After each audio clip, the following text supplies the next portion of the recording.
Hi, this is Deborah Leanne, and I'm a women's leadership catalyst. I love working with passionate and visionary women who are ready to truly dive in, discover their brilliance, and then share their gifts with the world. And today, my topic is all about, it actually makes my stomach go into butterflies. It's about religion. It's about values. It's about integrity. And it's about our leadership. And how there could be, or might be, or maybe for some people, there is a huge correlation between the effectiveness of ourselves as leaders based on those factors. And let me just tell you a little bit. I went to an event last night, and I went out of curiosity.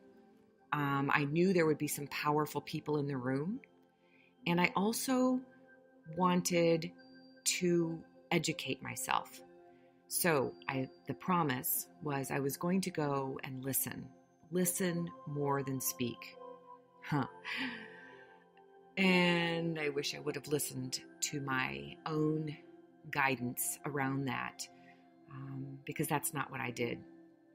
I wish I would have listened much more and learned more from those who I ended up talking about the presentation and the panel discussion afterwards over a glass of wine and some dessert. And these were students in the current MBA program at the university, and I was outnumbered. They were all very astute, very learned, very committed to their religion. And I asked some questions. I really am curious. Tell me how you feel that if you're not of a specific religion, because I don't espouse any religion. I've studied world religions. I believe in the religion of my spirituality, which is tied to a universal source and power and God love, and also that we all have that spark of love within us. I believe a lot in inclusivity and that everyone has their right to believe what makes them feel the most tied into their both physical and divine selves. And I think that's part of it's been my journey all along, since I was in second grade, and asking the sisters in my religion class, what happens to those who don't believe in Jesus, who don't have a Catholic church to go to? Do they go to hell? It was very confusing for a little 7-year-old girl. And that's continued with me.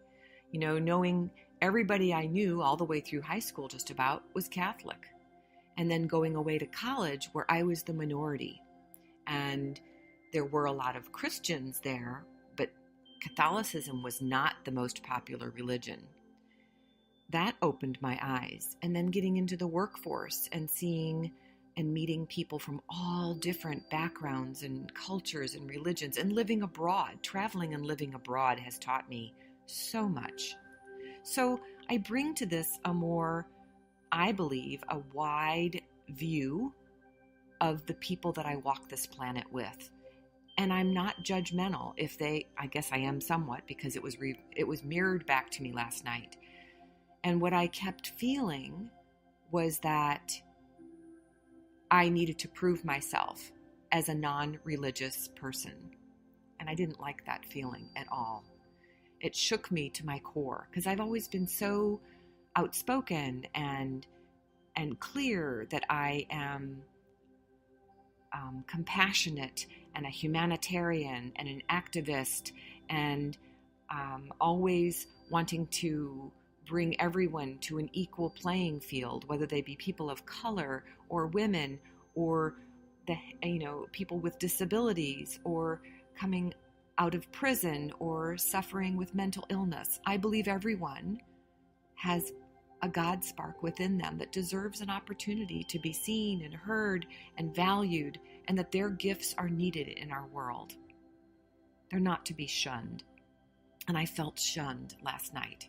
So it may or may not have to do with the other people I was speaking with, but I was very aware of how I was feeling.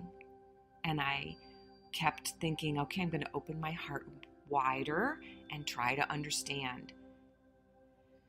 And I can feel my breath becoming short here as I speak faster and lose my grounding. So let me just readjust. And when I asked, please tell me how you feel about, is it important in your mind to be religious in order to be a good leader?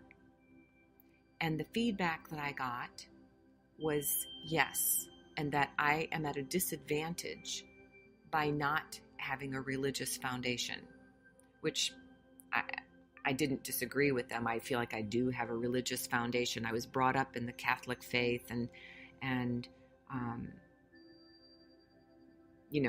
with my godmother was a previous nun, and I feel like I had a very good training in that arena and upbringing in that arena. So I said, well, let's talk about values and integrity, because that's what this whole conversation is about. And do you believe that you can have strong values and operate with integrity if you are not part of a religious community? And the answer I got was no. And this was probably the perfect way for me to end the evening, to walk out of there with all of this conflict and this feeling like I need to see what it feels like to be in the minority. I come from the majority population of white. I come from a privileged background in some ways. I was brought up, lower middle class, and I am educated, more educated than, the majority of our country. So yes, I have a different perspective, and I felt like we would all share that perspective. And I got to see that that's not the case. And that my bubble that I hang out with my spiritual community and my sisterhood circles and my priestess and magic group, friends on Facebook, and our special little groups that are doing all these beautiful deep dives into various spiritual practices, I realized that that's not necessarily who I live around. It's not who I'm driving in my car next to. It's not who my daughter is hanging out with at her college. And now I see why she refuses to talk about politics or religion when she's in public, because she's felt so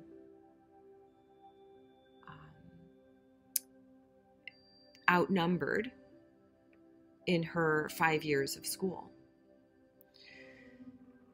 So let me backtrack. Let's go back to the feelings of what I feel like when I'm operating with integrity, and when I know what my values are and I bring them forth every day, when I bring forth my character strengths and my talents and my gifts in service to making a difference in the world. I want to speak about this. I want to appeal to those who are of a religious background, that feel that a non-religious person is an equal to them. I don't want to pretend to be anything more than anybody else, or that my way is the right way, but it is the right way for me. And because I don't follow the scripture, I lost credibility with these very brilliant young leaders who are going to go off and lead in some capacity out in the world. The other thing that was interesting to me was when I asked, the one gentleman was a white male, and I said, so tell me this, out of the majority of the CEOs of the businesses here in the United States, according to the numbers that we saw tonight, about 50-something% of our population is Christian or Catholic. And if that is the case, then at least 50 or more percent of the CEOs running these businesses are probably Christian and Catholic. Yet how many of them are operating where people of color and women are their equals? I didn't get an answer to that. I also, when I asked about money being a priority or the God for many leaders, executives especially of businesses in the United States, that money is the God. They may profess to be Christian, but I still feel like they sell out to the almighty dollar. And it was brought up in the conversation last night about how difficult it is to bring forth your religious values and integrity when you're serving as a political figure. Our politics are very much about it's just about me and I want to win. And somewhere the integrity goes away, the religious foundation tends to falter, and all of a sudden there's all new rules. And the other thing I brought up was that the majority of our mass shootings that we've had in the last few years are actually, they're committed by white males, white Christian males. And so we talked about radicalism on every front, but I didn't get any answers to any of these things that made sense. What I did hear is that I was lacking in my values and integrity because I wasn't part of a religious community. So I wanted to share because this has been heavy on my heart. I've cried, I've prayed, I've meditated, I've journaled, and now I'm sharing in this format because sometimes when I talk through things become more clear. And I'm really curious in starting a conversation with you. This is the kind of conscious conversation I want to bring forth in more circles so that leaders can come together and really see different viewpoints. It's the only way, by discussing the undiscussables, are we going to change and grow. Because when we stay so closely tied into everyone that feels and looks and acts the same as us, we're not going to grow. It's way more comfortable to stay in that bubble. And it's also, it's a handicap. And I, for one, am wanting to grow and evolve and expand way too quickly. If I'm going to take my work out to work with global change agents, people who really want to make an impact on the world, then I need to be able to see things from all directions and really listen and learn and not judge myself or them. It's interesting because I felt their judgment and then I could hear my inner critic, my judge, start judging me. And I didn't like that at all. So my new practice is how can I stand in the fullness of who I am, the wholeness, the integrity of who I am, the holiness and the breadth of who I am, the expansiveness of who I am, as well as the fullness of who I am. So there's this holding of almost a paradox of being empty to learn and grow, with space to grow, and a fullness of knowing that I am here and this is me. And I don't need to allow any of that other outside influence or judgment or their words or their energy, which is what I felt. And we both, one of the other women was very big on energy too. I could see her actually physically pushing me away because my energy didn't feel good to her system. And at the end, I said, to one of the women, we came to a really cool place of common ground, which is what I was looking for. And we've agreed that we want to talk about feminism across religion and non-religious sectors, and have agreed to meet for coffee. And I said to the other woman who kept saying, I don't like your energy, I don't like this conversation, I said, maybe I shouldn't reach out to you for a cup of coffee. And she said, please do. I would love to continue this conversation. And a part of me wanted to say, yes, and I will. And I will listen. And I ask that you listen with open ears too, because otherwise I felt like I was being talked at, which was a beautiful mirror for me, because I was doing some of that talking at as well. So on all fronts, we can see ourselves mirrored in the people that we come into connection with. We can also learn so much from those who are out there showing us more of ourself by how we're showing up and how we're being perceived. And each of those bits adds one more piece to the fullness and the wholeness and the holiness of who I am. So I own that. And I'll add that to my toolkit. I will add that to my wholeness so that I bring forth more of me the next time I have a conversation around religion and leadership and integrity and values and inclusion and the beauty of diversity.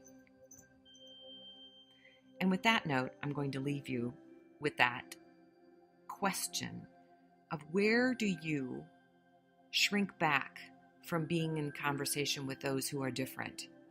Where do you want to learn more about someone who is different from you? Whether they be disabled in some way, whether they have a different educational or work experience, whether their religion or their culture is different. And I invite you to reach out and connect with somebody that's different from you today, to learn more and become more of you, because we need that. We all need to learn from each other, and we all need to be the most full of ourselves that we can be. So that's my challenge to you for this week, and I appreciate comments. Please let me know what resonated, what didn't, what questions, and how I might work with you if that's a potential of interest and if you're inspired to do so in terms of being a mirror for you and your brilliance in the world. Take excellent care. I look forward to connecting with you soon. Bye-bye.